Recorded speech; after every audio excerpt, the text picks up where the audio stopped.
it's based on our friend growing up who like used to fuck his pillow, and then later in life we take a Gatorade bottle and sponge warm a sponge in the microwave and stick it inside the Gatorade bottle. Yeah, I've heard of it. I heard of these kids. I didn't know they existed.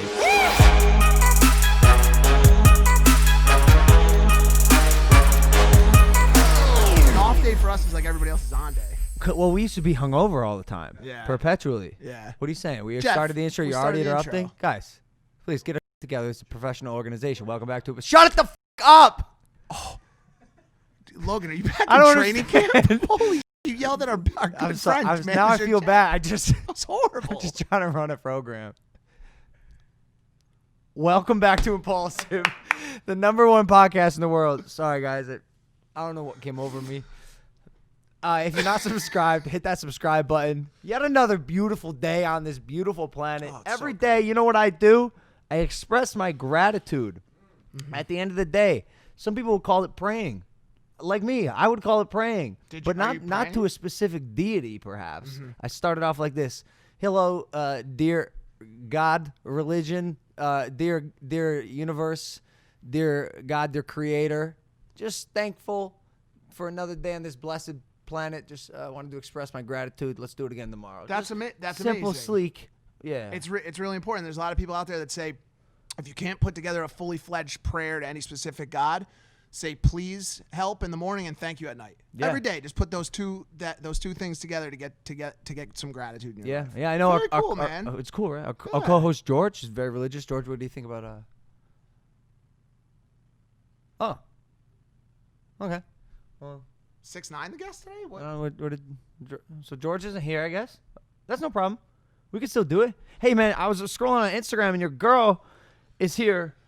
Just so much skin. Holy shit. Like, what do you think that amount of skin will do to the layman, to the average man? Can they handle that? I don't know what I've done right, man. That is... It's honestly crazy. You understand she's so out of your league, dude. So out of my fucking league, Just dude. a bunch of dudes in this house dating girls out of their league. I saw that picture and my only response to it was, dear God, holy mother of Jesus, what have I done right in my life? Like, honestly. So you have more to be grateful for than the average person. For sure. Right? You don't deserve that, let's be honest. For sure. You don't deserve anything. I agree with you. To an extent, I agree. I put a little thing together on Twitter the other day about the power of perspective. I took a bike ride through off the beautiful roads of Encino the other day through, a not so fortunate area of town to remind myself of how good we have it. Yeah. I got some heat back from the community, like, oh, you go and look at, where other people live. Oh, no. To make yourself feel, and it was a very small percentage. Most of the people got the message, but it tempted me to create this whole write-up about perspective, and I think perspective and understanding how good you have it comparatively is the route to empathy, to patience, and most importantly, to gratitude. Just really understanding how good you have it when you wake up in the morning in a warm bed with food to eat, and just always keeping in mind how grateful you should be for that. That's an advanced level of thinking, though. Perspective is a big one to fully be able to digest and apply. I think it takes I think it takes those traumatic events. I think it takes going through some shit, and that's why I think a lot of young people have trouble with it because they're fresh. So we just got to put them through the fucking gauntlet. Put them through the fucking ringer. Yeah. If you're a parent listening to this, throw your kid down a staircase or something. Put their dicks through a couple fleshlights, like Pam said. Did you say that, Ma? She said I got a washed up dick. Yeah, that's fucked up. That's my friend. All right. Speaking of dicks. Well, that's not. I don't know. I'm gonna bring on the guest, but he has a show where he, like us, enters the dick sand a lot. That's where I was going with this. Yep. I can't believe we got this guy. I'm gonna do an intro first and then bring him on because Zoom, the technological differences could make it slightly difficult. Well, you've gotten pretty good at timing it. Yeah, like, I don't want to try though even. So I'll do. Can the you intro try first. to do it? I just want to see if you can nail it. All right. Here we go. I would start it now as you push the button. Okay. I believe in you on this one. All right. Our guest today, you'll recognize from the league, Parks and Rec, and his own Kroll show. He's also the co-creator, producer, and performer of over 30 voices on the Emmy-nominated animated Netflix series Big Mouth, whose season 4 premieres this Friday, December 4th. He's a newly married man. Please welcome Nick Kroll. I would have hit it just a second. I would have just a second earlier, because you never know with these tech. See, there he is. It was close. He's just initials. We could probably cut around it, or do we just leave it? No, I like it. I mean, he did say England is a city. That was Nick Crompton. I have prepped for the wrong episode. I will be right back. I'm sure he'll probably. Maybe he's just in a different part of the country. It doesn't have light right now. No, I can't hear him. Is he in Australia? Here we go. I could put him back in the Put waiting him in the room. waiting room. Make him suffer. I can make him the host. It says that he doesn't have his sound on. You can see your mic is working, but he doesn't have it. Is that a fault of? Oh, that's fantastic. Does he stay like that most of the time? Is he pretty one-faced? How do we? Oh, this is it. Full screen. Oh yeah. Damn, he really could hold a pose. Is he just perpetually sad?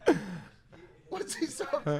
That if that face isn't 2020, I don't know what is. That face is just 2020 incarnate, dude. He's just like, what a shit fucking year, a shit app and a shit podcast. I don't want to be here. Get me off this fucking show. Is it the speaker view? Yeah. The full screen view? Ask to unmute. Oh, okay. Hey man, any chance you could do sound also so you can sound the podcast? He's gonna figure it out. This dude's smart as hell. I need to figure this out. I don't know how to do full screen. Someone just fell over. Oh, Yeah! I think it's looking promising. So Nick, we see you now. If you could hear us, maybe give some sort of sign language, a peace sign, Oh, a thumbs up, a hair I think comb. we can hear him too. Yeah, can you hear me now? Oh, Yes, my sir. God, We got him, incredible. ladies and gentlemen. We got him. Nick Kroll, how are you, brother? I'm good. I'm just struggling with this Zoom technology. My limited. How are you guys? How's it going? I'm good. We're pretty good. Yeah, we're struggling over here too, man. I don't know, and I'm a millennial. Like I'm supposed to get this shit, but we tried FaceTime and it wasn't coming through. I'm not good at running a podcast myself.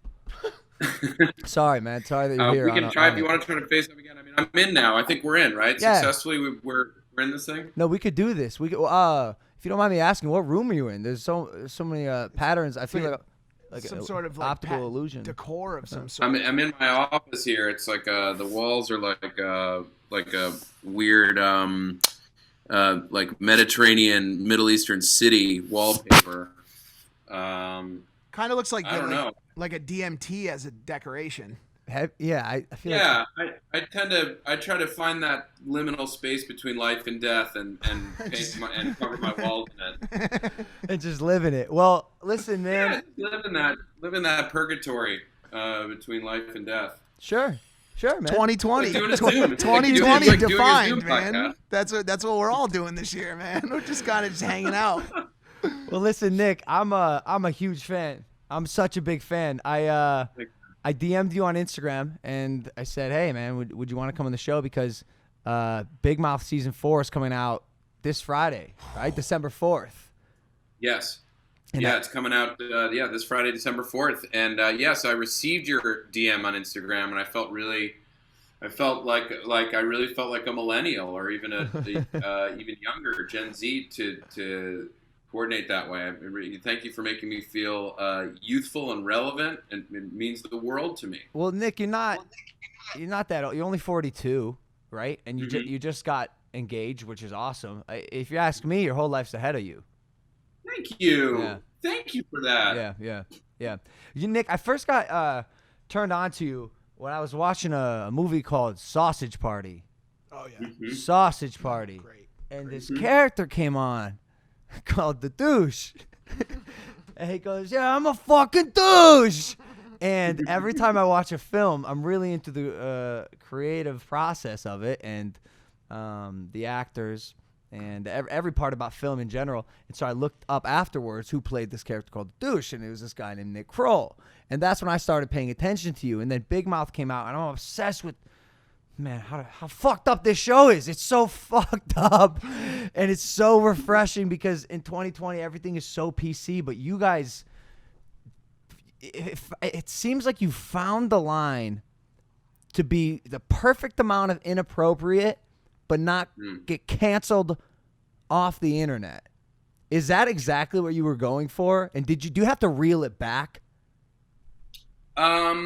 So it's a long, I don't know if I have the clear answer to it, except that, yeah, I mean, I think when we started the show, we knew that we were going to be on Netflix, that we were going to have no rules like you would have, on cable or regular television at that point. And they really encouraged us to push the limits of what we could do. So we went for it. And obviously it's a show about kids going through puberty. So there's a lot of stuff with like masturbation and everything else under the sun. And I think we felt like, with the lesson that I've learned personally in making that and what I want to do with the stuff I make is, like, you can get away with really big, crazy jokes if you also, at least in our case, like, are telling kind of emotional stories that have some real truth behind it. So, like, anytime we're doing something insane, it's usually still in service of something that the kids are going through in their world of trying to understand, like, who they are in puberty and their horniness. But because it's animated, we can get away with some truly insane shit. I mean, it's like, we're always trying to ride the line, but I think it's like someone wrote a story about us, I think after season 1, that was like, Big Mouth gives zero fucks. And I think we have tried to, whenever we're worried of being like, this is too far, we're always like, no, Big Mouth gives zero fucks. And we try to adhere to that when we're writing jokes. Yeah, they really do. I don't know if you've seen this show. Of course. It's because you were a part of one of the. Weren't you mentioned in one of the episodes? Nick, you burned me. Nick, you burned me in season 1, dude. It was, but it's not a burn. It was like Logan and Paul confidence, right? It was like it was. I mean, you're a pretty confident guy, right? Well, Nick. It's not. Nick, what you're not telling him is that the douche in Sausage Party was actually fashioned off of his character. I felt from like Vine. that. I felt like that, bro. You felt seen with the douche. The douche was, so I had that movie. Seth Rogen and Evan Goldberg and their buddies made that movie. It took them forever to get it made. We did a table read of it years and years ago, and they had me come to play that villain part. But they originally, the movie was written as kind of like the original villain, and most of the recording I did is that for that movie, for like an animated movie, you do, I don't know, 5-10 different recording sessions over the however many years it takes to make. And I had been doing it as like a British, like a Disney villain, like Jafar or something, like one of those like, oh, Logan, like, you think you're going to defeat me, that kind really of voice. Really villainy, yeah. Yeah, and so they were, doing the records for a long time, and then they came to me and they're like, we rewrote the pages, and it was my last record for the movie, and all of a sudden, like, I was reading, it was like, there was like a lot of like, like, watch out, bro, like that kind of vibe, and I was like, that doesn't really make sense, like an English villain. And then they were like, well, we tested it, like everyone else, like they were making a movie, they realized like they were making like a Pixar movie, not a Disney movie, so like the villain should feel more like a villain that would make sense in a Pixar-ish world, and it's a douche, so why wouldn't you have like a douche be the douche? And like I have a character named Bobby Bottle Service, who I did on like years ago and did it on a whole show, and that it's sort of that voice. It's like, come at me, bro, like that kind of dude, which I can think of in Vegas, like at like a club one night, and I was like, what if there was like a talk show by guys like, welcome to Bottle Service with Bobby Bottle Service, like what if it was like that? It was a whole talk show run from there, and then I built the character from there, and then they were like, could you do that, some version of that voice for the douche? And I was like, I can't. So I did the whole movie. My whole performance is one recording session. The last recording session for it was all on like 3 or 4 hour record, and that's insane. It worked. It really worked. I watched the movie twice. I thought it was brilliant. Like I was surprised that merging of worlds where an animated film, and they did a good job of this when they put the trailer out for Sausage Party. You think it's gonna be just another beautiful Pixar Disney animated film, and then these groceries and the Hot produce dogs start and just fucking what yeah. the fuck is happening? There's like a world a storming of Normandy type city, like full on D-Day, Yeah. and I'm watching it and There's it, a Saving Private Ryan moment. oh where my it's god, like it was beautiful. The Yeah. juxtaposition, it was so refreshing, and I couldn't believe it hadn't been done before. That's why I watched it twice, and I study these films. And then you guys did it with Big Mouth, and it's perfect. It's in not elementary, but like an adolescent, let's say middle school age kids talking and doing the most insane fucking things. Yeah, it's when I watched Sausage Party when it came out. I think we had started working on Big Mouth at that point, and so when I saw it, I was like, "Yes, they're doing what we were trying to do, which is like just you hadn't really. I mean, you've seen it with animation, like obviously, like I grew up watching South Park and Simpsons probably and my partner. Sorry, what's that? Like Simpsons, Family Guy, like those kind of cartoons. Yeah. And my partner Andrew Goldberg it's based on us from childhood. Andrew had worked at Family Guy for like 10 years as a writer, and so when we'd been best friends as little kids, met in first grade, became best friends in middle school, and went to summer camp this season 4 of Big Mouth's all the first part is about them going to camp together, but like we were friends. We did like little like talent show skits and stuff. I don't know. Oh, so like, y'all had in school. Like, say again? Did you do that kind of stuff in school when you were like a kid? Like were you like hosting like doing the talent show shit or no? Too scared. Honestly, really? I was too scared. Yeah, man. I it's funny you say you're confident. Like I'm confident now, and I've mentioned it before. I really had to grow into my confidence. There's a video online of me. I mean, we brought it up on this show before. Talking on camera as an 18-year-old, like fully developed, like gone through puberty, and it's like a shell of who I am now. I really had to come into my own, and I was always too afraid to do theater or enjoy and really let myself sink into the art. And so kudos to you. What flipped? What switched on you?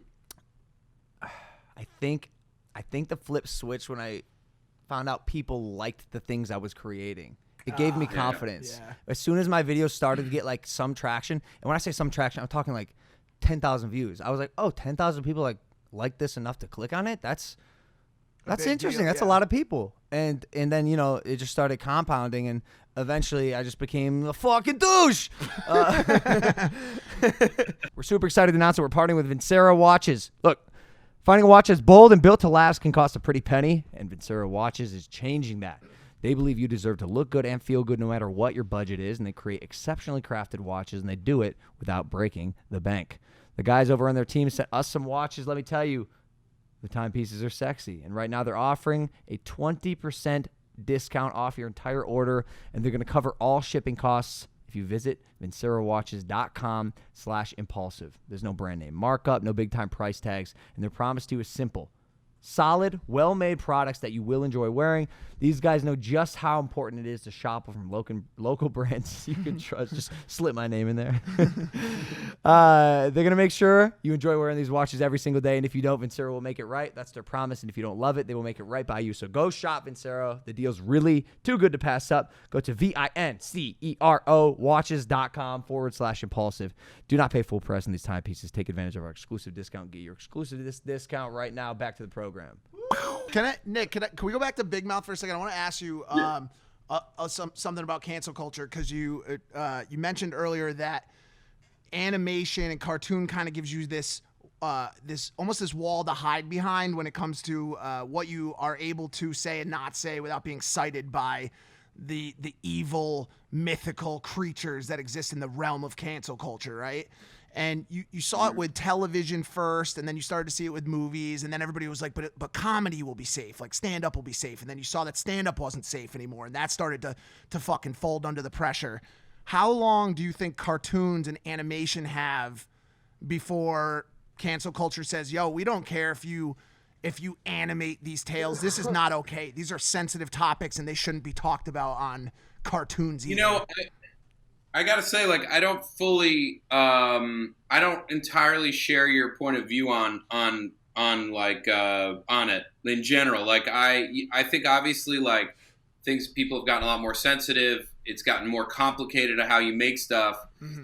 But I still think you can get away with crazy shit. And I think you have to be, well, I won't say you. I can just, I'm honestly, I try not to think too much or involve myself too much in other people's stuff, like how you make things, what's okay, what's not okay. I really kind of just am like, what's going on with me? What am I making? Am I able to still do the jokes I want to do? Can I still tell the stories I want to tell? And I think you have to think for a minute more. Like in my case, I'm like, all right, why am I doing this character? What's this joke about? Who's the target of this joke? And for the most part, any joke that I really want to make, I can find my way into without like worrying too much about getting canceled or worrying too much about an uproar. I can't speak for other people. I can't speak for what other people's experiences are like, stand-ups, podcasters, YouTubers, making stuff in movies. Clearly, there's a lot more sensitivity out in the world. But I don't think that means you still can't get away with crazy stuff. I just think you have to be, or I have to be, like really clear about who I'm going after or what the joke is. So like, I just look at my show this year. It's like, there's an episode in Big Mouth this year where Andrew, gets caught jerking off at his grandfather's, like at his grandfather's funeral, sitting next to his grandfather's dead body. You know what I mean? I'm like, maybe we'll see. Maybe people won't be psyched about that. But I'm like, if I can still do that, you know what I mean? Like, also, I was just gonna say about that particular topic, though. I don't see the Dead Grandfather Society of America getting too inflamed with that particular scenario. You know what I'm saying? Sure. But like, we've had blowback from stuff, and some of it I feel like is, I'm like, oh, come on, guys, and then other stuff I've been like, all right, fair enough. Like, I'll take a look at that. I'll figure out. I think it's all circumstantial. I think some things are bogus and kind of ridiculous. I think some things you got to listen. Sure. And man, you guys really pull no punches. Even like someone at Netflix, because I had you on the show, give me a code. I watched. I'm 6 episodes in season 4. It's fantastic. The first episode's hilarious. I'm gonna rewatch it 1,000 times, but I think episode 3, you're talking about the summer camp. Yeah. And there was a transgender character, and just like some of the jokes around that, I'm so removed from that world. I don't know the intricacies of what is okay and what's not, and you guys so confidently addressed it and went for it, and I think that's what makes it work. Yeah, well, I think we'll see. Like, I think we're we'll see what happens, I guess. Are you ready for blowback, or? I'm ready for, like, we look, again, like, my feeling is we want to talk about, the show is about puberty, it's about kids, it's about human development, it's about sexual development. Yeah. And it started based on me and Andrew, 2 like white Jewish kids from Westchester County, and we wanted to tell more stories, so we started talking about all different types of kids and all different types of situations. And so we thought it'd be interesting to talk about a trans kid, and I think we try to be, again, both like responsible to what that story is and what that representation means to people, but also not like soft about it and not like tiptoe around it or not like let that character be funny or have other elements that aren't about their transness or anything like that. Like, and having people in that room, of all types of, like, our writer's room is a diverse room because we want, like, I want the specificity of, I know what it's like to be like a white Jewish kid from Westchester, like what that kid wants to jerk off to, right?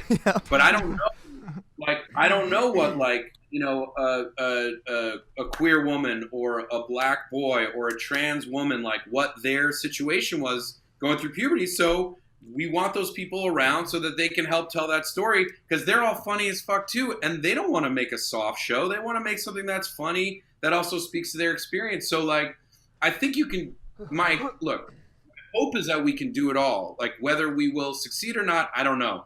But like, we will. My goal is always to be like, how can we go full throttle and also be mindful of what stories we're telling, and that kids are going to watch it, and like, what are they seeing inside of that? And you know what I mean? Just like, it's like the show that I want to make the show that I wish existed when I was a kid, 1,000% agree. 1,000% agree. And I'm optimistic like you. And I don't think there's going to be any issues, because you guys don't pull any punches. And I can imagine your writer's room, even watching the episodes, I'm like, yo, it has to be eclectic, because every character speaks from a place of truth. So it seems like even the upbringing and the experiences of that transgender character, it seems very real. And I think where you guys succeed is your arc. You said it. There's heart in the show. There's emotion. And by the end of every episode, each character has had an arc or learned some lesson, or there's been some sort of development that, for me anyways, coming from a person who now is hypersensitive about being canceled, I'm like, oh, this is why it works. Because you hit the nail on the head, and then you build the house. Yeah. Is that an analogy? I think that's an hard analogy. I think it works. Yeah, I like that. Hit the nail. You gotta build the house with nails. Is that what we're talking about? I'm sure there's nails in houses. Yeah, but yeah, no. You gotta get a rock hard boner and use that to nail in. Dude. I thought you and Andrew had grown up together in real life. Hearing it from you is amazing. I can't believe this friendship has blossomed into two creative geniuses who are now working on an amazing show together.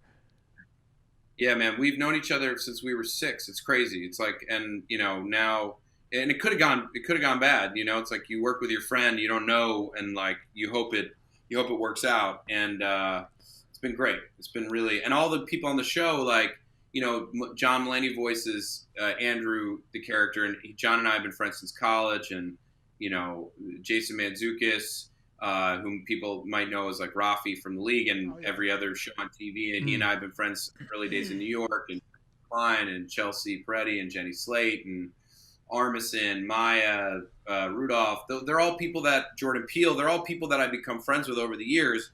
And, have like been able to bring, it's like your show. It's like you bring your people together. And like there's if you can bring your people together who all like each other, there's hopefully going to be chemistry. I was so happy to see Seth Rogen in season 4. Yeah, right off the bat. man. Seth fucking Rogen, legend. It's such an incestual little like circle, as you just brought up Jordan Peele too. I was watching that Twilight Zone reboot the other day, and I saw Seth in one of those episodes, and it's just so funny to see everybody work together.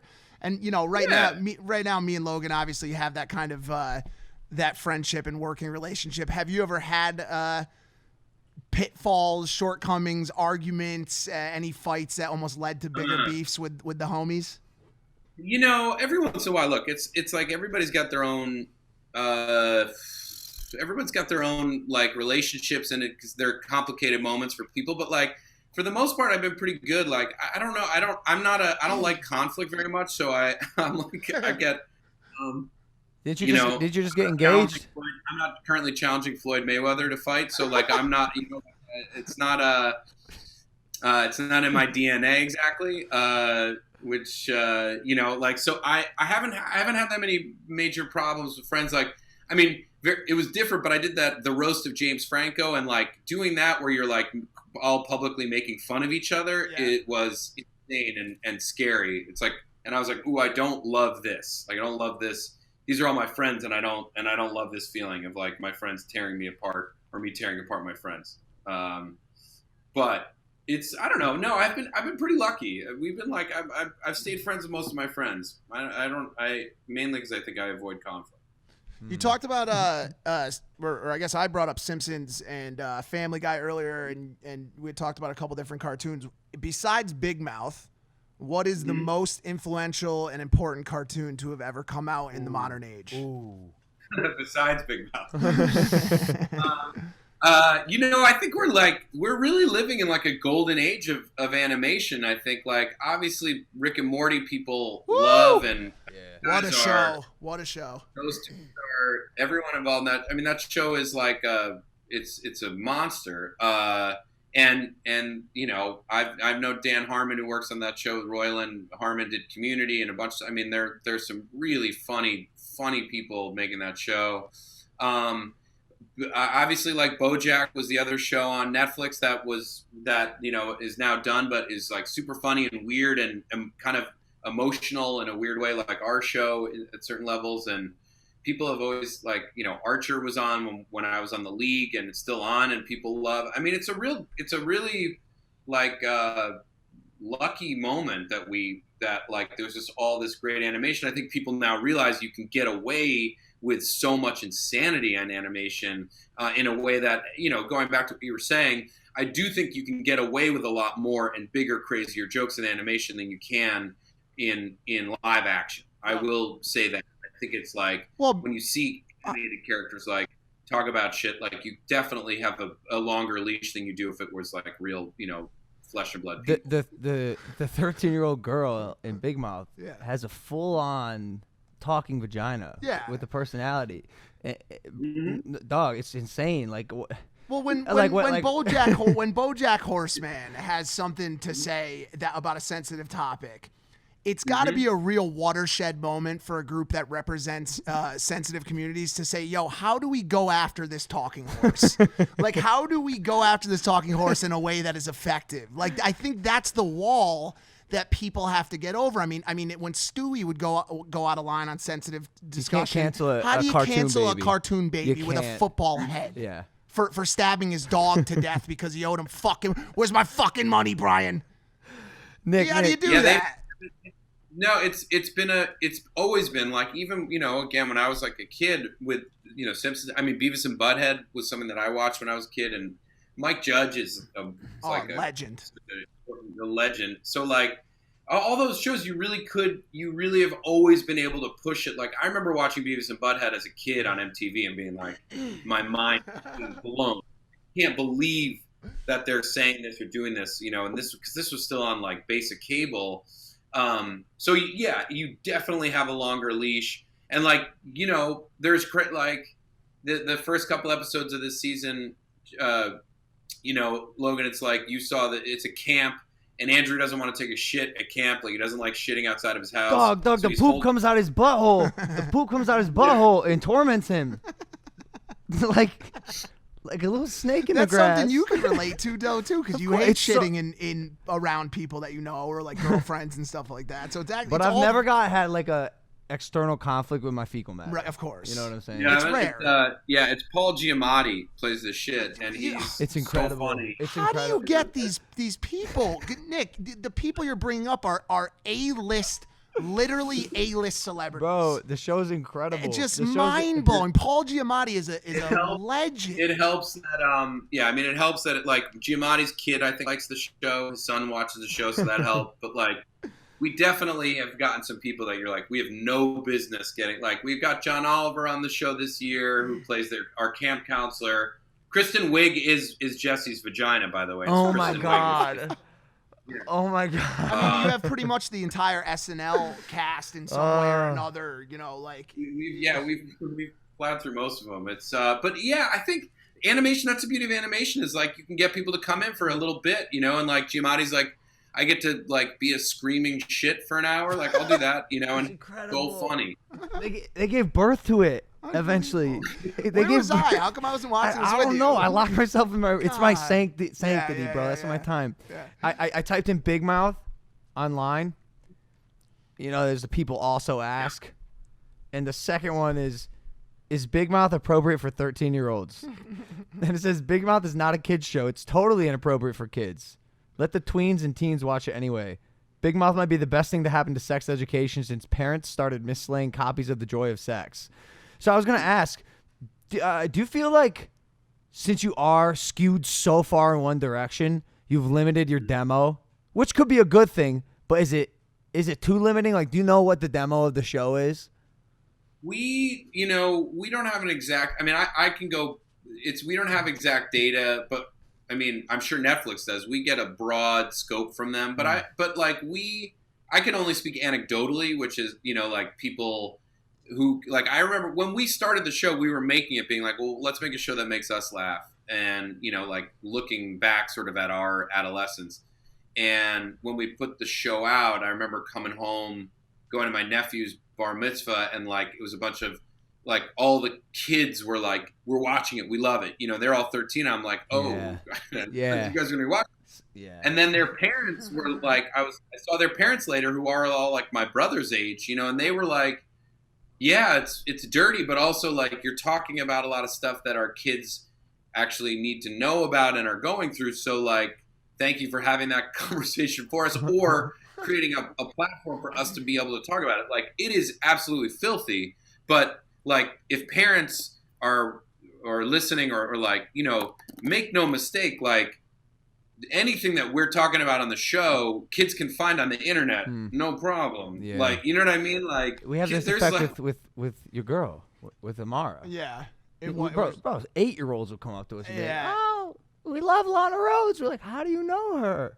And some are like through the vlogs, and others are like, by other means. And it's strange, but I think that as a society, people have started to, and Logan brought this up earlier, if it leads to a message that is helpful or to some sort of place that facilitates an actual discussion, I think that the willingness for society to look past the roughness around the edges of the conversation that needs to exist to coerce or engage the youth to dude, it's so relatable. There's engage with it is it that's there's that's a pillow happening. there's a pillow that this dude Jay falls in love with, right, and he like humps it. Dog, who has it fucked humped their a pillow? 100%. That was the first. That was I lost my virginity to a pillow easily. That's based on our friend growing up who like used to fuck his pillow, and then later in life we take a Gatorade bottle and warm a sponge in the microwave and stick it inside the Gatorade bottle. Yeah,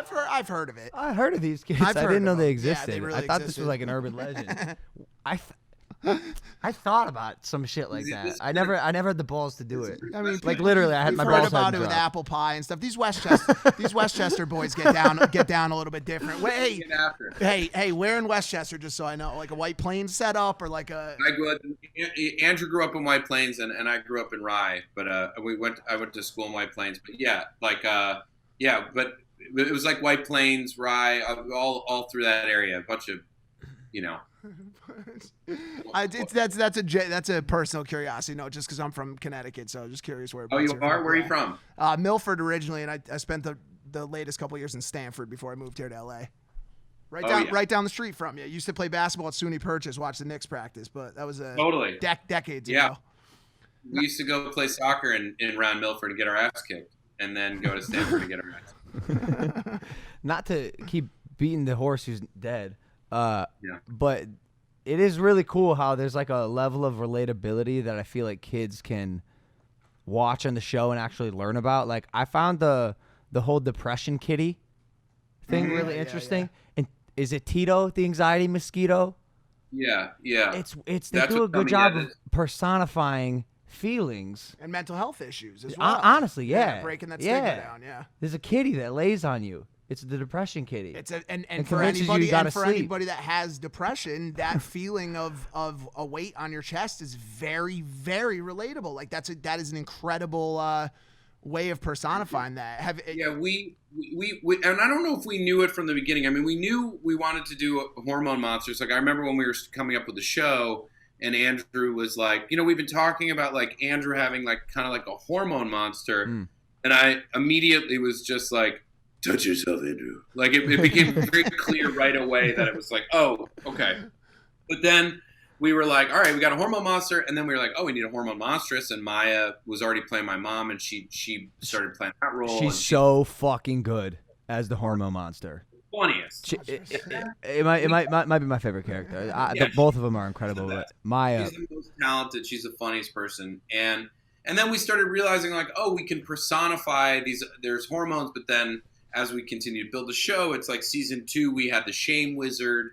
And, because kids, especially at that age, you start to feel so much shame about your body, your feelings, all that, and then Depression Kitty started to come around, and then this season we the new character is Tito the Anxiety Mosquito, and I think it's this comedian Maria Bamford, who's, if you haven't seen her, is one of the funniest, most interesting comedic voices that I've ever seen. She's super funny, and she but I think again in how we build the show, we talk to kids professionally. We like talk to sex educators, and then we'll talk to their kids like in their classes, and just in conversation I'll talk to kids who you'll do research with the youth, with Gen Z. We'll talk to high school, and more high school than middle school because of the subject matter, but some of it still obviously translates, and then also just meeting kids and talking to nieces and nephews and their friends about the show, and just talking to kids right now. I'm sure you get it in how you communicate with your fans. Like, I think kids now have a lot more higher levels of anxiety and depression than I think I was around when I was a kid. That's a fact. Yeah, it's 100%. I think it lines up. We watched a show called The Social Dilemma, where it says that it basically lines up directly with the advent and the epiphany of the cell phone and staring at a phone all day, and it has led to an increased level of depression, anxiety, as well as suicide attempts by teenagers. And it's so it's heavy. It's there's a lot going on with it, and I think kids feel it. And I think so we start. It takes us like a year and a half to write and voice the show or more.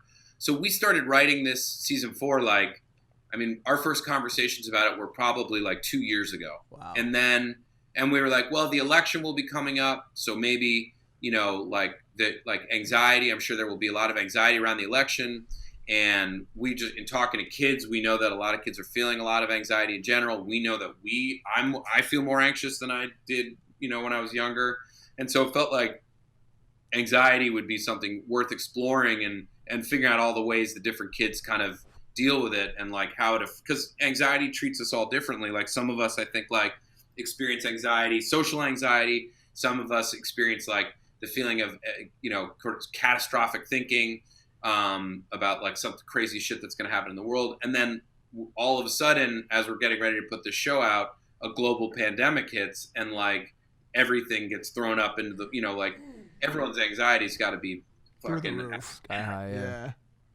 it's. So we didn't realize there was going to be a global pandemic, but I guess we're just lucky. Yeah, you were on the right side. I want to talk to you about Netflix as a partner. Obviously a powerhouse in the distribution and creation field.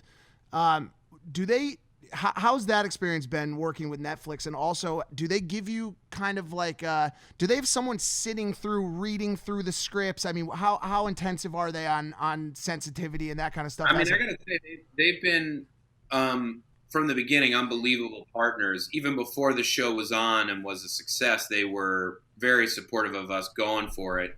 We've gotten over the 5 seasons now that we've basically written and voiced. Season 4 is coming out, but we've already written season 5. And I mean, over the 5 seasons, we've probably had 3 notes, 3 wow, you need to nice. Not there's a bit in season 1.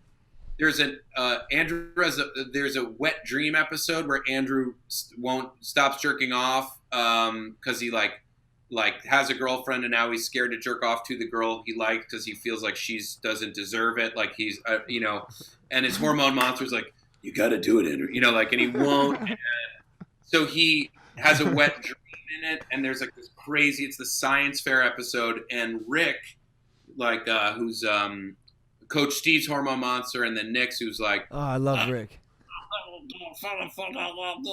Whatever he's saying, he. So he's the best. There's a moment in that episode where someone's Maury's I gotta suck his sick little dick, and then he's oh no, fuck my sick little dick, which you can't have subtitles here, but he said, yeah man, suck my sick little dick. And so we had a moment where he pulls a thermometer out of his sick little dick, his little dick with with like a little ice pack, old timey toothaches. You'd like wear an ice pack around your head. Yeah. So we pulled a thermometer out of his little pee hole, and like a little bit of blood spurted out. It was so disgusting. So like, we watched it at color. There are various stages of like rough draft, black and white, like an animatic, and then we got it at color. And we saw it at color, and we were like, oh, boo. And then Netflix was like, hey, guys, how do you guys feel about when he pulls the thermometer out of his sick little dick? And we were like, they were like, we were thinking, and we're like, yeah, we're going to cut that. And they're like, yes, we would like you to cut that. So like, we were like, fair enough, Netflix.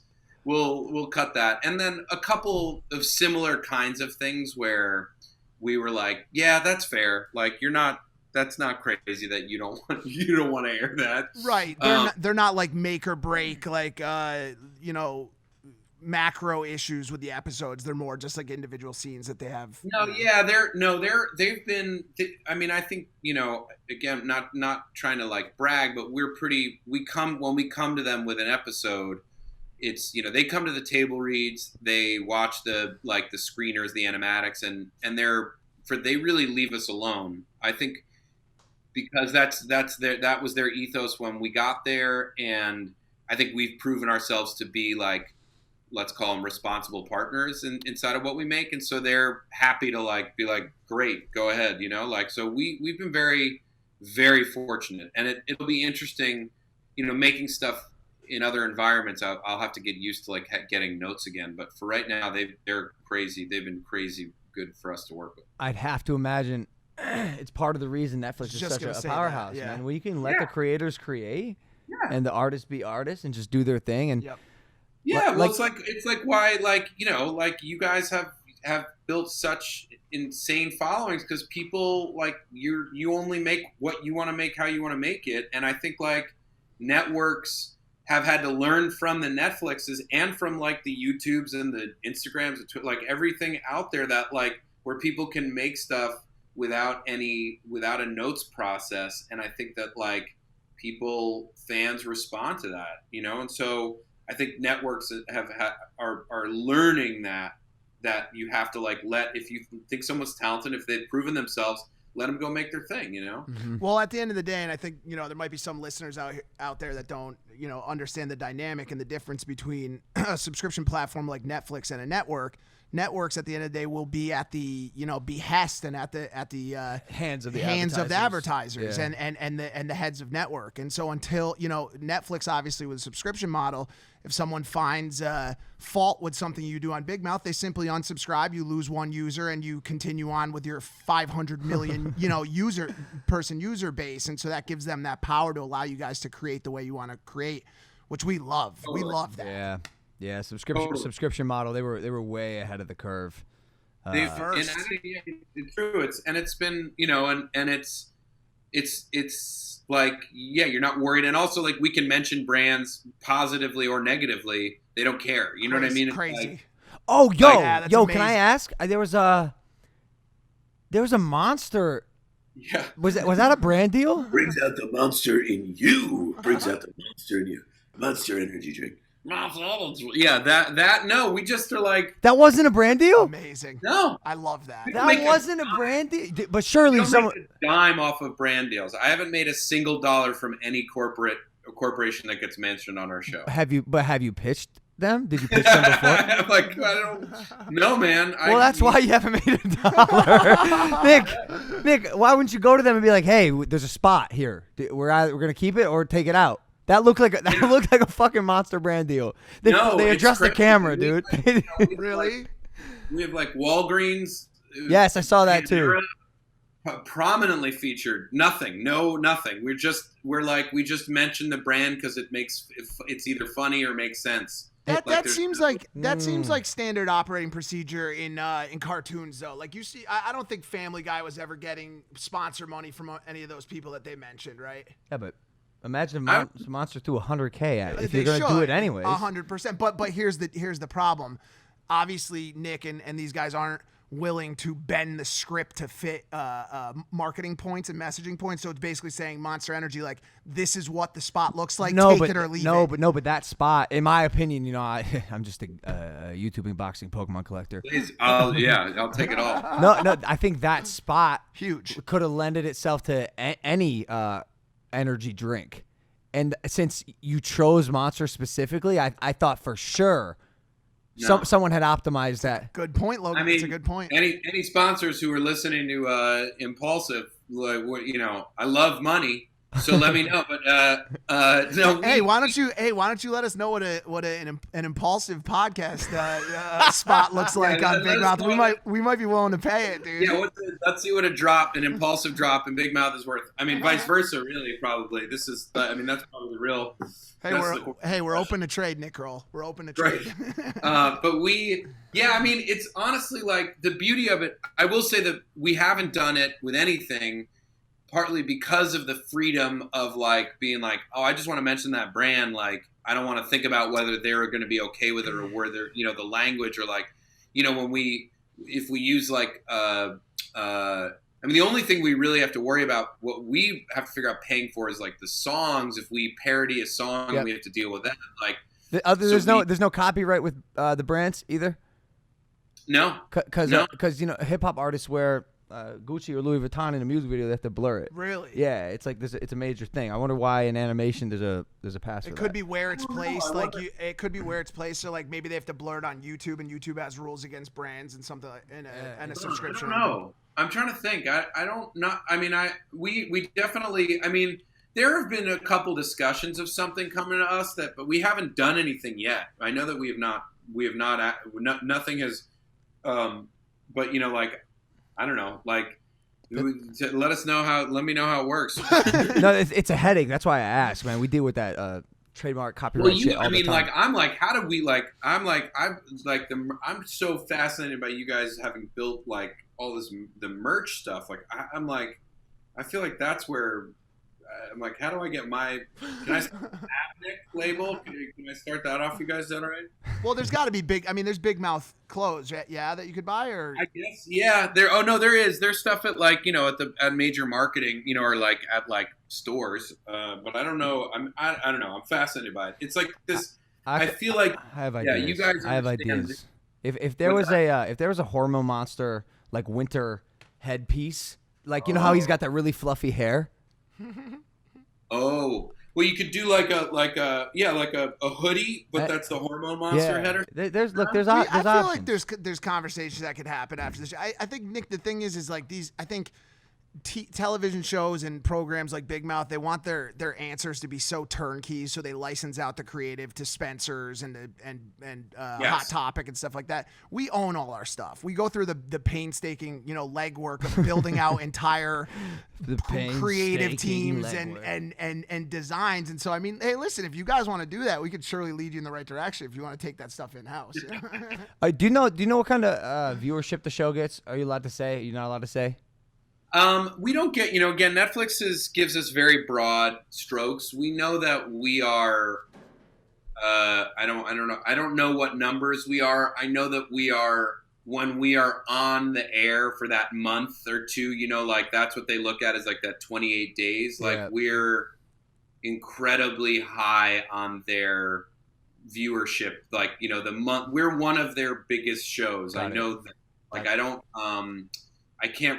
don't have specific numbers, but, and they'll tell us like regions, like, we're big, obviously in the U.S. and Australia and England and like all the. I would imagine Australia. Yeah. Do you have any surprise countries like that you're just like, why are we so big in Bolivia? Like, why did this happen?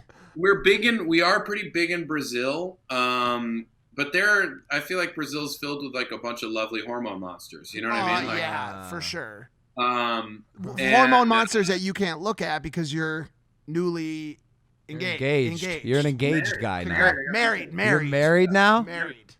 Yeah. Congratulations. Thank you so much. Thank you. Yeah, we it's been lovely. Is this your first marriage? Yeah. Yes. First marriage. I waited. I don't want to be too invasive here, but that the patience, I'm 25 and I'm like nervous. I'm like, oh, I'm gonna be alone. I just recently we broke up, me and my girlfriend. I don't know how to say it. It's so weird. It's just like, what the fuck. And I'm like, oh, I'm gonna be alone forever. I feel like, I'll never find the one. And you waited, and look what happened. You got that ring. Yeah, now. no, I waited. I mean, I had various long-term relationships, and then this one felt right. I do think that the pandemic makes or breaks. I think made or broke a lot of couples. Oh yeah. You think that had for me? It did. I mean, it did both. It did both of Yeah. those. For me, it made it. It made It it. brought you guys together. Yeah. There was nowhere to go out and party. You spent a lot of time together. Yeah. But who knows if that time became, too invasive. But this relationship wasn't just a pandemic. This has been a thing Yeah, for how long? she and I had been together for a few years, or like a year and a half, and she had moved in. We were living together in LA when the pandemic happened, so it was we were like in it. Like it wasn't like it started in the middle of this, but I definitely think like in general there are a lot of people whose relationships like either it was like, yes, let's do this, like let's get married, let's like start a family, all those things, or it's like we are not supposed to be together, like because it's a magnifying glass on a relationship. It's like this is going to work or this isn't. Like if you can make it through this experience with someone, then it means you can make it through the hard stuff. Yeah. How long were you, just out of curiosity, how long were you guys together before you moved in with each other? Just a really bland question coming from this side. Is that where you're at? Are you no, you gotta help the it's guy. You not gotta help personal. him, Nick. Just curious. We're losing him. He doesn't even sleep here anymore. He just comes here during the day to stream. It's How a long have you guys disaster. been It's an office, not a house for him. Are you losing your best friend again? Absolutely fucking not. losing him. Absolutely not, I don't Nick. even He's see him, and over this is the only time I see him. He's over exaggerating. I report to the house by 10 a.m. every morning, and I don't leave until 11 p.m. I'm Okay. here. I just go to my girlfriend's house to sleep, and I get a day on the weekends where the rest of the times work with Logan Paul. How long? Can I ask, How whose long? name do you when you make love to your girlfriend? Whose name do you say? Do you say Logan's. okay, good. 100% every time. Every time. Fuck yeah. How long, Nick? How long can I push her off for? Please tell me. We were casually dating for a while, but like we were living between. I was in LA, she was in New York, and we were kind of going back and forth. But we really moved in like a year, like over a year. We were like, let's start really living together, either in New York or LA. And A year? Oh, It's he's coming coming up. really I hate fast. you. I hate this. I wish you. I would. Can you go back in time and say something a little Yeah, longer? is there any- how long did you say it was? Because there was a Zoom connection breakup when you said it. yeah, there was but I Damn it. but if I had a best friend podcasting partner, maybe it would have taken 2-3 years. No, okay, perfect. That's exactly what we need. That's exactly what we need from you, Nick Kroll. Thank you so much. And Harry Styles was the first one who found out, right? Yeah. He helped you come up with the proposal idea. Yeah, I was guy. talking to the cast of this movie that I'm shooting, and I was sort of like trying to figure out how I was going to propose, and in talking to them and the writer Katie, and we were kind of I was like, oh, maybe it should be in like a moving, like, because we had just moved into our new house, and it happened. Then the next day I proposed, like in the middle of unpacking our boxes. I put the ring and like a bunch of flowers in this box, and I was like, can you open it? And she was like, okay, and saw obviously and said yes. It was really beautiful, and it just happened that like Harry texted me to be like, how'd it go? Like, what happened? Yeah. And I was like, she said, yeah. She said, yeah. So, and then we called our parents. So literally Harry Styles was the first person to know that we were engaged. Yeah. So you called a daddy before your own dad. I mean, Yeah. Harry Styles he's quite the guy. He really is, man. He is like, he's just a fucking good dude. He's like a nice guy and just a thoughtful guy. And he's in the movie that you're in with him, Chris Well, Pine. Don't Worry, Darling. Don't Worry, Darling, right? Yeah, we're shooting it right now. It's him and Florence Pugh and Chris Pine and a bunch of really great cast. And Olivia Wilde's directing it. Olivia Wilde. Man, I heard she recently single? I think that was announced that I'm not sure. Huh, Yeah. that's crazy. I am too. If you want to I don't know, just plant a seed, I'll pass along that you are. Well, hold on. on. Hey, dude, I just she's phenomenal. She's fantastic. I mean, from her ability as an actress awesome. to even more so as her ability as a director. Yeah. Have you guys seen Booksmart? I have. It's fantastic. Really funny and smart. She's she really is super talented and so cool. And it's fun being directed by someone who's an actor because they kind of they know what it's like to be an actor. She's great. She's super and it's it's been really fun. It's a really good group of people. It's weird though, we haven't I don't know, you guys have your pod there, it's weird going back out in the world in any way. You know what I mean? Kind of existing out in the world. I don't know, so. Yeah, no, I hear what you're saying, but I will go out in the world if I get to go on a date with Olivia Wilde. Anyway, I'm just saying, forget I said any of it. Just forget it didn't even happen. He probably is going how to. How are you doing, Logan? How are you doing emotionally from your breakup? How does it feel? How are you? I'm good. I'm good. It's weird. I talked about this. It's you develop, not just a habit, but this person becomes part of your behavior. It's just fully integrated into your life and memory. Yeah. You know what movie we watched? What's the movie where Jim Carrey tries to Eternal Sunshine of Spotless Mind? Spotless Mind. Yeah, but that doesn't exist in real life. So it's just fully ingrained forever, and you have to. Is this the first that have you lived with previous girlfriends? Pretty much.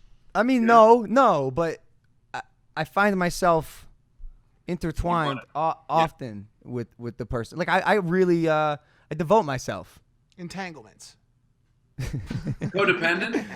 No, not codependent. That's I think part of my issue is that I'm maybe a little too independent. The fact that I'm 25 and I'm still young, I'm hungry, I'm passionate. I have things I still want to get done. So while I in my mind am fully devoting myself to this relationship, sometimes I hear the saying, "Hey, I need a little more," and I say, I'm the stump at the end of the giving tree, lady. I got nothing left to give. This is all I got.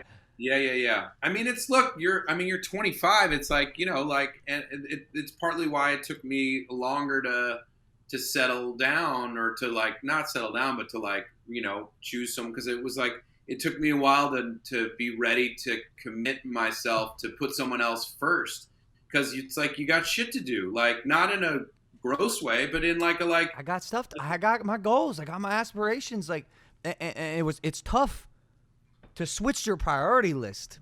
Well, it's sometimes in your life it's impossible, because in all honesty, this is exactly where I'm at right now too. And I'm 10 years older than him, and I'm 35. And there's people looking at me like, "Yo, Grandpa, you got a smoking hot girlfriend. Why aren't you locking that down?" And she's messaging me saying, "Hey, listen, I need more time. You left, more? At this time, you don't spend enough time with me." And we wanted to ask you what habits of yours, annoy your partner. And the one that I'm dealing with right now is this inability to offer enough cuddle time, sweet talk. I got a podcast, a YouTube channel, a Twitch channel, a clothing brand, a book, a movie. It's really hard to do that. How did you do that? Well, weirdly, if you want to, this season on Big Mouth, you'll get there, Logan. You're not there yet. There a lot of it ends up being, there's a whole episode that takes place in the future with Nick Star. I just watched it. It. It was amazing. Yeah, thanks. So it's and it keeps going. It's really about honestly about what you're talking about, which is Nick Birch, this kid, and his anxiety is about what's going to happen when I'm older. Can I? Am I going to be alone? And it was something that I was dealing when we were writing it, was at this crossroads in my relationship where I was am I going to surrender to the intimacy of this relationship? And I don't mean surrender in a gross, oh, she wanted to lock me up. And it's in that way, that's am I ready to be all right, yes, we're going to do. There's the cuddle time, but there's also just I'm going to emotionally open up to you. I'm going to allow myself to be needed. I'm going to allow myself to need someone else. And those are big, hard things to accept, even if you're not a bad dude or a bad, and there are plenty of women who are the same way, who are like, I'm not ready to fucking jump all the way. I mean, I think women are more willing to take that leap than men are. Yeah. But I think like, so it was something that I've been grappling with much of my adult life, which was like, I want to go do this. I want to go build a career. I want to like, so I'm going to put myself first because I need to like go, I got shit to do. But when you find that right person, you can find that right person, but also you might not be ready to be the right person for them in return. So you can't fully jump in, you know, like you keep your walls up, and that wall might be like a real like wall of like, I'm not coming home to cuddle, or it's like, I'm going to spend time with you and I'm not going to let you know where I'm actually at. I'm not going to tell you when I'm angry with you because I don't want to have that conflict, or I'm not going to like hear you when you say X, Y, or Z. Like, I'm not going to like try to change who I am because I'm not willing to sacrifice that. It's about like, you're talking from a very elevated plane. Are you sure you're a cartoon writer, or are you a relationship? Like, honestly, you're just talking about our stories here in real time. You know, but you know what? I know I'm talking a lot of shit, but like, do you know what I mean? It's like, of course, it's just such a mature level of thinking. I don't know how many relationships are operating on that level. Well, it's like, you know, again, I'm fucking 42. You know what I mean? It's like, I hope, you know, it's like, and I'm like, well, 10 years into therapy. You know what I mean? So it's so like, you know, and so for me, doing the show this year and doing the show throughout has been very therapeutic, because it is about like so many of the things that are weird about us as adults comes from what was happening to us going through puberty. Like what, you know, so like if you got caught masturbating to something, like maybe that's then what turns you on. You want a story? You want a story? What's that? You want a story? Yeah, please. It's so funny. I have a YouTube animated series I tried for a little bit called Chotch Tales. Mm-hmm. I'm a self-proclaimed chotch. Should have been called Douche Tales. Douche Tales. I'm a fucking douche. And you know, it was just me telling stories about my youth. And one of the stories, man, I hope I see this in Big Mouth one day. At the school dance, when the girls were first doing the grinding, when they'd go and like put your butt on you and just like dance, and it was the first time I had really like felt the presence of a woman's bottom on my pelvic ever, and it was just, I just couldn't believe it. So much so to where this one girl, she was like notorious for her grinding skills. This girl could twerk before twerking was a thing. She was grinding on me at the school dance. I was like 14. I was a freshman. She was like a junior or a senior. Like that situation where it's like, oh my gosh, she chose me, like prepubescent me, and she's grinding on me. And shit, man, I jizzed my pants. I jizzed my pants, dude. Wait, didn't that happen on? I feel like that no, happened. dude. That happened on Big Mouth. That happen. happened. Wait, what? Like season 1 or 2. Fuck. The first episode, the pilot episode. Andrew. It happened to Andrew Goldberg. Oh, fantastic. He was with a girl in 7th grade, and he blew his load in his pants. Oh, I knew I saw that on the show. Amazing. Because honestly, we both are actual. Like, this isn't like an episode where we got set up with like a random. Like, we both watch the show religiously and love it. Oh, thank you. Logan, I think, skipped the pilot and just went straight to everything. No, else. I watched it so long ago. It's been out for a minute. So, do you think that left an indelible mark on you, like when you jizz your pants dancing with a girl? I've been suffering from premature ejaculation ever since. What are you gonna do, baby? But it's, I mean, it's like all that shit is real. It leaves someone conscious of it or not. It leaves some mark, right? So like for me as an adult man, I'm still dealing with like whatever it was, like when I was like a late bloomer, you know what I mean? Like I was trying to always like show everybody how funny I was because I was like the little guy, and you know, like and that like, part of the show was truthful to you? Yeah, I didn't grow pubes until like high school. You know what I mean? So me too. Yeah, same. Yeah, so it leaves a mark. It's like why we're fucking funny now. It's why we're funny because we were trying to be like, look at me, I'm like, you know, like. I swear to God, guys, I'm cool. Please. Yeah. Like, ignore my little boy dick. I'm funny. Like me fat, you know? So, like. Dude, they call me Shrimp. I was the Shrimp until junior year. They never played me on the football team. And I remember I came back and my coach was like, he looked up at me this year. He said, yo, you got bigger. And I was like, yeah, bitch, you gonna start me now? Like, fuck you. I've always been like athletic. I just wasn't. Coach Ant. No, I'm not Ant. You know, I love Ant. Ant believed in me from the jump. Yeah. Is 42? But I think that stuff does benefit you. You know, it's like you Sure. certain ways, but it leaves its mark. So like, I was in therapy. I'd go from like therapy to like talking about what's going on in my personal life to then the writer's room, and then like working through those things, and then going back to therapy and be like, so I was talking in the writer's room about da-da-da. Like they weirdly, it's, I don't know. I mean, it's like a compounding, like therapeutic art form that you're it's gonna helpful. feel like it's It's helpful. I don't know. It's like I didn't know if I would come on your show today to talk about my therapy, but like here we are. So like, but part of that is like also trying to be more open and honest. You know, it's like here we are. Like, let's fucking, if we're gonna do it, let's do it. Let's talk about it. You know, so like, and I think that's a lesson that I've taken from the show. And again, I think a reason why people like have taken to you and what you guys have created, because it is like, here's my life, here's who I am, here's what I'm going through.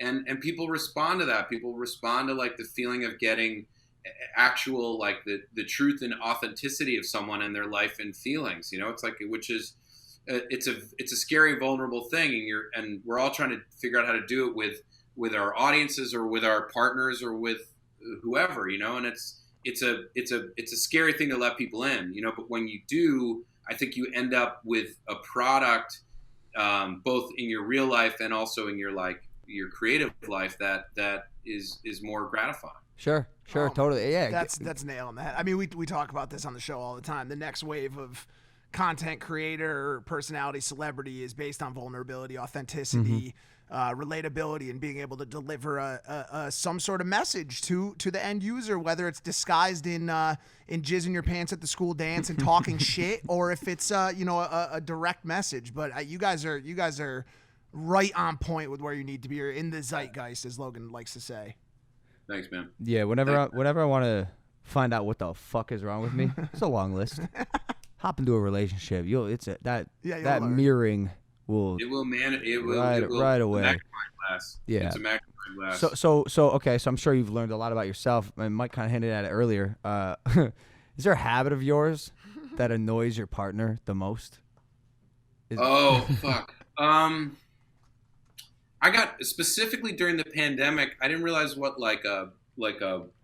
how crazy I was with like the refrigerator, like what's in the fridge and like how it's kept, and like managing fridge space and like things going bad. Like, I don't know. Like I realized, like, specifically at the beginning of the pandemic when like we were all kind of really locked down and nobody knew what the fuck was going on, I got crazy about the fridge. I got really crazy about, like, that's your space, man. It's that cool. was my. I was like, I can control this. Yeah. Like, I can control the fridge. And, like, This is a segment, Nick, by the way. This is surely a segment, maybe not for Big Mouth, but for something.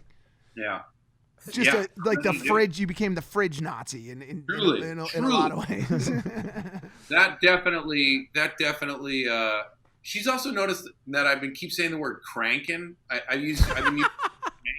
Oh man, I crank that. Like, I've been using that constantly recently. And In what context? all contexts, like, oh, you need to crank one out, but then also like After this podcast, you'll be like, we crank that. Crank a workout. Got to get some work cranked out. A lot of that. I don't know. So she pointed that out, and I was like, I guess I have been using the word cranking a lot recently. I don't know. See, that's how you know you're elevated. Like we're worried about like these large macro topical issues, and his issues are like, man, I got a little too specific about the fridge. I started overusing the word cranking. I'm sure if you talk to her, I'm sure if you talk to my partner, she'd be like, dude, fucking, I'll tell you.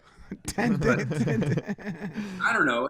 But again, it's like, I think like getting older and trying to understand is really like you can only be in a good relationship, I think, when, this is going to sound real fucking cheesy, but I do believe it. You can only really be in a good relationship when you begin to be in a good relationship with yourself. Like you really, like, nobody like dislikes me more than me. You know what I mean? So I can't say the same, man. Must be nice. No, but that's such a relatable statement for so many people. I think. But maybe you're right. I'm sure actually, I have a feeling there are plenty of people out there who don't like me.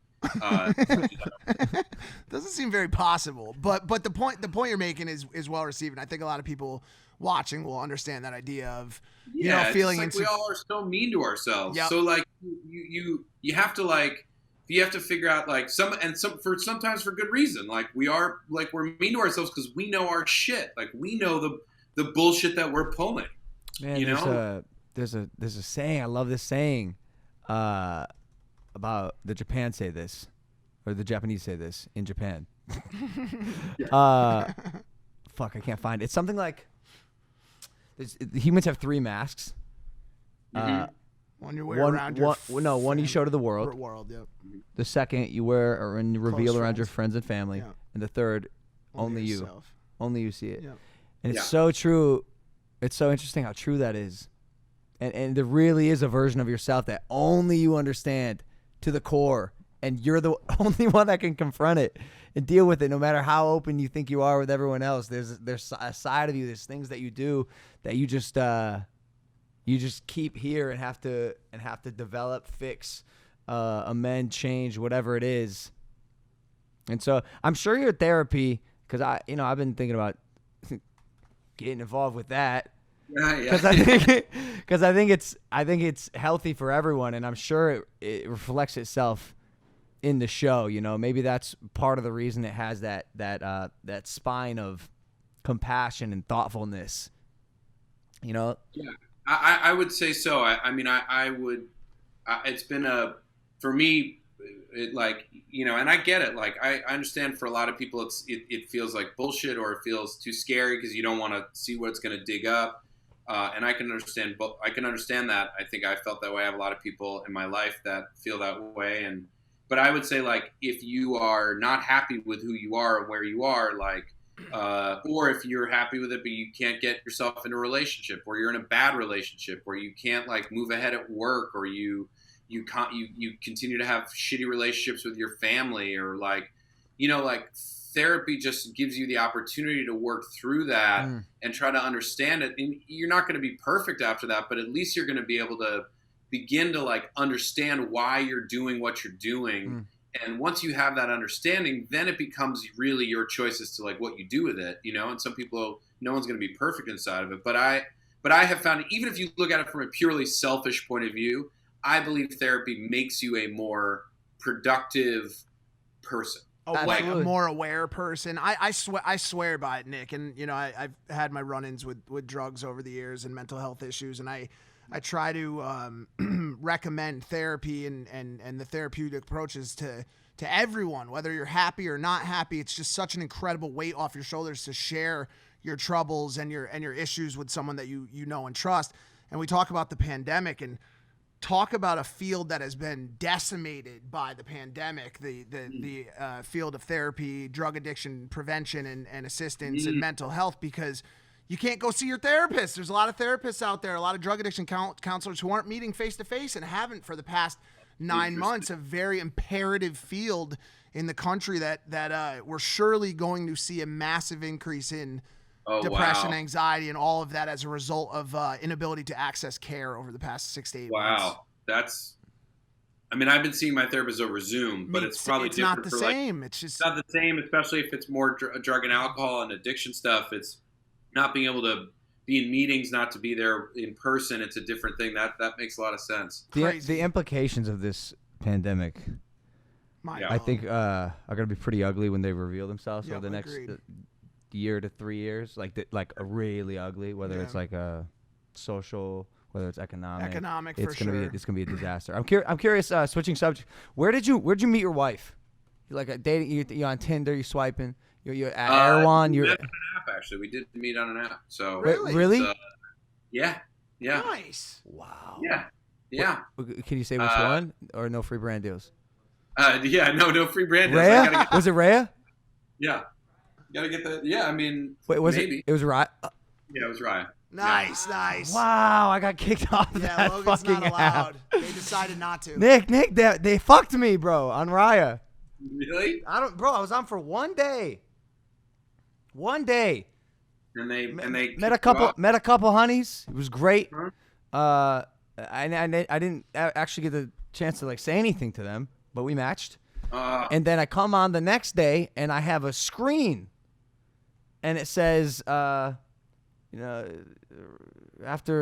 something with our community managers, Raya has decided not to. And that was it. They didn't even finish the sentence. They just bro. decided not to. I'm telling you, this was like part of the UI. Like whatever screen they made, someone must have thrown it up that day just for me and not completed a sentence. And it's affected me because now, obviously, I can't find a wife. Andy came in his pants, so those two things coupled together just really affected. But look, I got kicked off the app, and I don't know how to even just say this, so I'll just say it. Yo, is your dad worth $2 billion? Not. He's not. He's made a lot of money. The internet, it is crazy. Is he worth $1 billion? No, he's not worth $1 billion. Dylan, you fucking asshole. Dylan, what's wrong with you? What are you putting in my sheets, Dylan? It's all over the internet. It's all over. He's not wrong. He's done like reputable places. My dad's made a lot of money. But he's not a billionaire. But that seems to be the general consensus on that. How can that mistake be made? I'm on a page right now. It says Jules B. Kroll net worth $2 billion. Well, it says my net worth is like $1 million, so like I have an overdraft fee in my Bank of America for $35 right now. But yeah, it's like one person picks something out of an article and then it becomes a thing. I'll say is like I'm not gonna lie. Like my dad's made a lot of money, but he's not a billionaire. Is he a businessman? He is a businessman. Yeah. Growing up, did he encourage your artistry? He did. He was always supportive of me creatively. I don't know if my parents thought I was gonna like make it, but they were always supportive creatively. And then when he realized that like what I was doing was also entrepreneurial, he could identify with that. Like he could understand that idea of like building a business, and.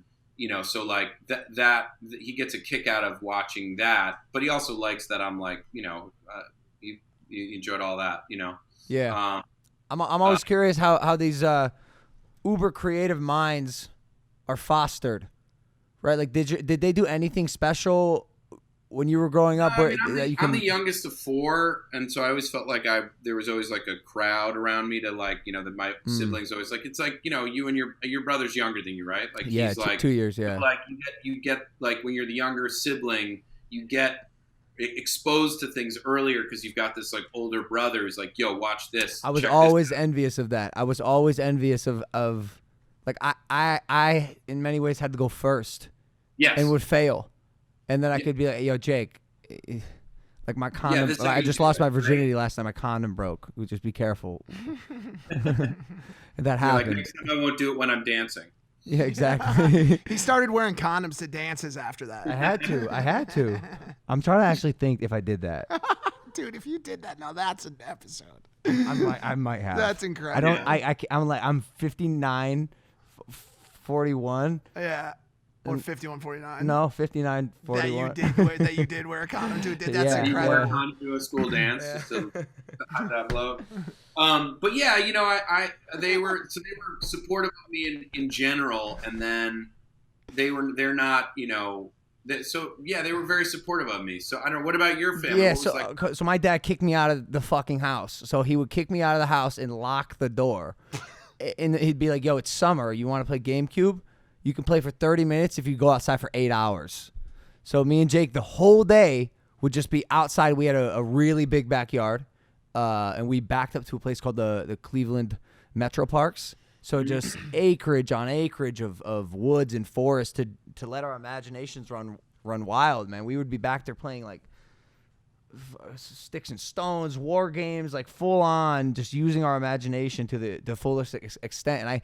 And I feel it now as an adult, or I would like to believe anyway, that had something to do with me just constantly creating this world. Of course. Because that's all I'm doing now. I'm just creating these different stories and these worlds and these scenarios and circumstances, and kind of just have been manifesting the world around me ever since I was a lad. Absolutely. And that is, I think it's like the parents who like, I mean, I think there are different ways of creating it, but I think that like making kids go be creative or like encouraging them to get out and into the world in whatever way, whether it's into the woods or into like exploring whatever, I think that stuff is really helpful in build like giving people the opportunity to have minds that are going to think, outside of the exactly. Whatever, In extrapolating my life, I'm wrestling with how I'm going to do that when it's time for me to become a papa. You're really ready. You're really thinking about like. You have no idea. You have no idea. He talks about it a lot, but I don't. I just don't know if he's really ready to get it cranking. If you know what I mean, Nick. Yeah, I know. We'll just get him to a school dance, and have the girl like wearing what he thinks is a dress, and it's nothing, and then it'll just get it done. And I'm gonna warn my son about the school dances. That's for sure. That's for sure. I'm sorry to do this. I have to go. Actually, I was gonna say that's all we got. That's all we got. Timing. That was perfect. Nick, we love you, bro. Thank you for coming on Impaulsive. This is fantastic. Appreciate it. Cool. All right, guys. It's been a pleasure. Appreciate you. Thanks, Thank you, bro. Nick. I appreciate you, man. Yep. Peace, homie. Thanks, Nick. End meeting for. Damn, I was about to be. Oh, that sucks. It's tough. It's not. He's the one who broke up with us. Which was actually kind of dope. It was kind of. He dumped us. Yeah. I was literally gonna go. All right, Nick. Thank you. He goes. I have to go. I was like, You were so, bro. It that was was coming it. out It was of your coming mouth. out of my mouth. I saw it. Fuck. No, we're still rolling. Yeah, I saw. No, that's good. That's so funny because now at least you're like he doesn't have a podcast that he can go address the breakup on. Now you're on it. Yeah. Like you can. The world I saw almost it. You did it. You probably have the angle. I saw your mouth was open and saying, "All right," and he cut you off. Do you think he liked the show?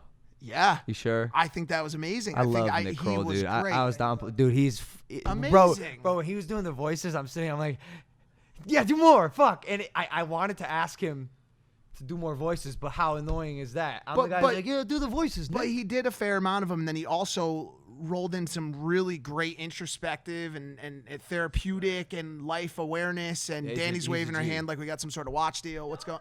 I'm saying that was great. It was It was great. great. I Danny know. liked it. Okay, fantastic. Amazing. Yeah, it was great. I would highly encourage everyone to watch Big Mouth. It's hilarious, phenomenal show, refreshing show. You'll watch it, and it's cool that something as edgy and raunchy as that can still thrive in Teach a lesson. these tumultuous times Yeah. that are 2020. Hey guys, thanks for listening to Impaulsive, the #1 podcast in the world. We appreciate you. We'll see you next time. Take it easy. Let's get it cranking. Bye.